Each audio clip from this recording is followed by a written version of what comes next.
My dear brothers and sisters, today we shall study the next paragraph of the lesson,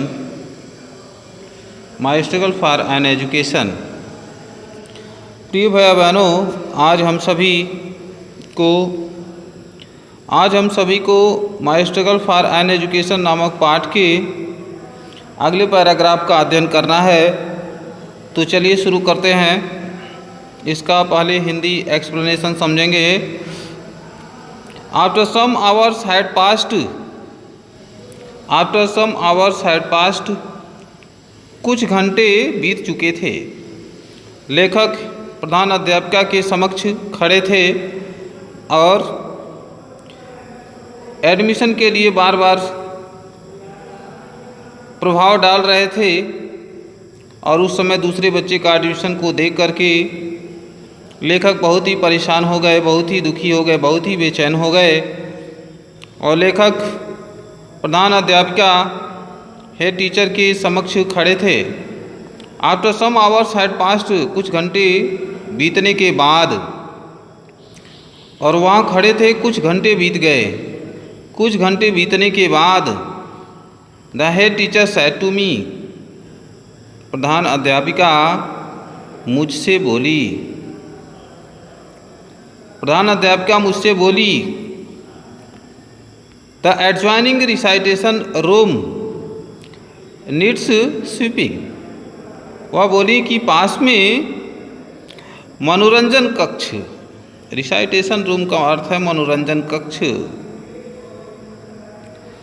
वह बताई कि पास में ही मनोरंजन कक्ष की सफाई की आवश्यकता है। पास में मनोरंजन कक्ष की सफाई की आवश्यकता है। Take the broom and sweep it, झाड़ू ले लो और इसकी सफाई करो। लेखक वहाँ पर खड़े थे, सामने खड़े थे। कुछ समय के बाद, कुछ घंटे के बाद वह प्रधान अध्यापिका आदेश दी, कहीं कि मनोरंजन कक्ष की सफाई की आवश्यकता है, तुम झाड़ू ले लो और इसकी सफाई करो। Take the broom and sweep it, broom मतलब झाड़ू, झाड़ू ले लो और इसकी सफाई करो, इस मनोरंजन कक्ष की सफाई करो। It occur to me at once that there was my chance. It occur to me that there was my chance. यह मेरे साथ घटना घटित हुआ। तुरंत मैंने महसूस किया that here was my chance, कि यही मेरा अवसर है। तुरंत यह घटना घटित हुई। जब यह बात प्रधान अध्यापिका बोली तो तुरंत मुझे ऐसा लगा कि यही मेरे लिए उचित अवसर है।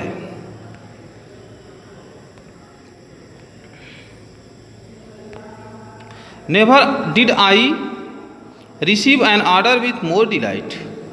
लेखक कहते हैं never did I receive an order with more delight, मैंने कभी भी किसी भी आदेश को इतनी प्रसन्नतापूर्वक स्वीकार नहीं किया था।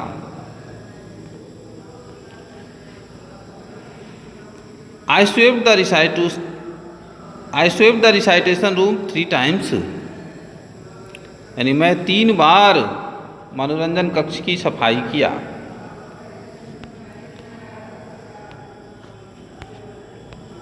मैं 3 बार मनोरंजन कक्ष की सफाई किया। Then I got a dusting clothes, उसके बाद से मैं एक धूल झाड़ने वाला, डस्टिंग क्लोथ मतलब धूल झाड़ने वाला एक कपड़ा लिया। इसमें बताया गया है कि डस्टिंग क्लोथ्स, धूल झाड़ने वाला कपड़ा। तो इसमें बता रहे हैं कि लेखक बता रहे हैं I swept the recitation room 3 times, कि मैं 3 बार मनोरंजन कक्ष की सफाई किया। Then I got a dusting clothes, और उसके बाद से मैं एक धूल झाड़ने वाला कपड़ा लिया। उसके बाद से यहाँ से देखेंगे and I dusted it 4 times, और उस धूल झाड़ने वाले कपड़े से मैं 4 बार धूल झाड़ दिया। धूल झाड़ करके उस कमरे की सफाई किया। ऑल द वुड वर्क अर्थात सभी लकड़ी के सामान, उस मनोरंजन कक्ष में जितने भी लकड़ी के सामान थे उसकी पूर्ण रूप से सफाई किया। अराउंड द वॉल्स यानी दीवार के चारों तरफ मैंने सफाई किया। एवरी बेंच प्रत्येक बेंच की सफाई किया। टेबल एंड डेस्क उस मनोरंजन कक्ष में रखे गए प्रत्येक बेंच, टेबल और डेस्क की सफाई किया। I went over 4 times with my dusting cloth. I went over 4 times with my dusting cloth. लेखक कह रहे हैं कि मैं 4 बार अपने धूल झाड़ने वाले कपड़े से सभी सामानों की सफाई किया। यानी 4 बार मैं अपने धूल झाड़ने वाले कपड़े से मैं सभी सामानों की सफाई किया। I went over 4 times with my dusting cloth, यानी अपने धूल झाड़ने वाले कपड़े से 4 बार सभी वस्तुओं की सफाई किया। बिसाइड्स इसके अतिरिक्त एवरी पीस ऑफ फर्नीचर, इसके अतिरिक्त besides every piece of furniture, इसके अतिरिक्त प्रत्येक लकड़ी के सामानों को हैड बीन मूव्ड यानी हटा दिया गया था, यानी खिसका दिया गया। इसके अतिरिक्त लेखक क्या किए, प्रत्येक लकड़ी के सामानों को जो मनोरंजन कक्ष में रखे गए थे उसको उन्होंने खिसका दिया, हटा दिया, मूव्ड खिसका दिया। एंड एवरी क्लोसेट प्रत्येक अलमारी को, क्लोसेट मतलब अलमारी, प्रत्येक अलमारी को उन्होंने क्या किया, खिसकाया। And corner in the room, और corner in the room had been throughoutly cleaned, और उस कमरे का पूरा कोना पूर्ण रूप से साफ कर दिया गया। यानी लकड़ी के सामानों को, जो भी सामान उस घर में रखा गया था उन सभी सामानों को हटा करके ठीक ढंग से साफ कर दिया गया। कमरे के कोने को भी ठीक ढंग से पूर्ण रूप से साफ कर दिया गया, क्लीन कर दिया गया। I had the feeling that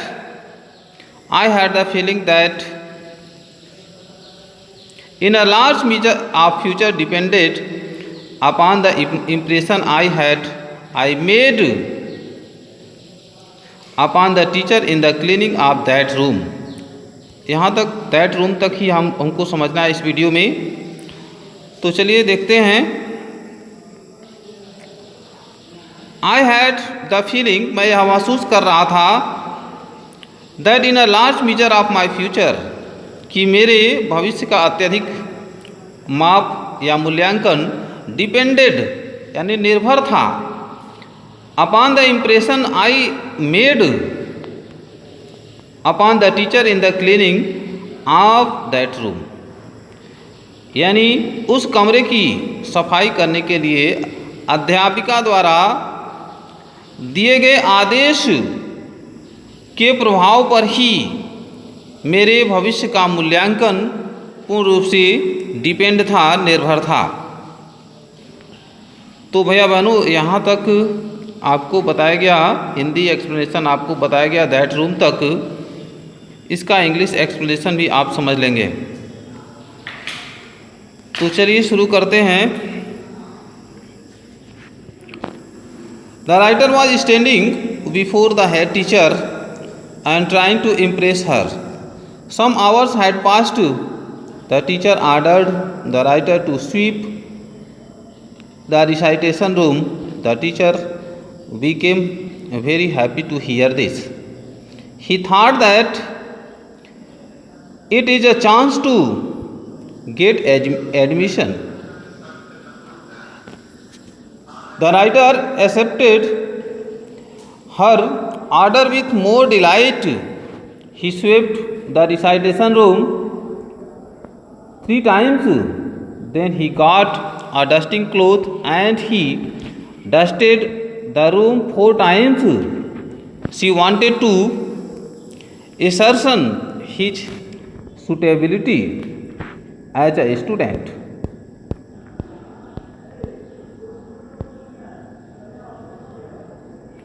The writer did his work in a very sincere way. He cleaned each and everything. He cleaned every piece of furniture, bench, table, desk, and walls too.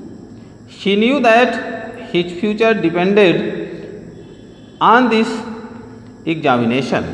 तो प्रिय भाई बहनों, इसका English explanation भी आपको बताया गया, जिसको आप ध्यान से समझेंगे और यदि समझ में नहीं आया होगा तो निश्चित रूप से कमेंट के माध्यम से बताने का प्रयास करेंगे और चैनल को निश्चित रूप से सब्सक्राइब करेंगे।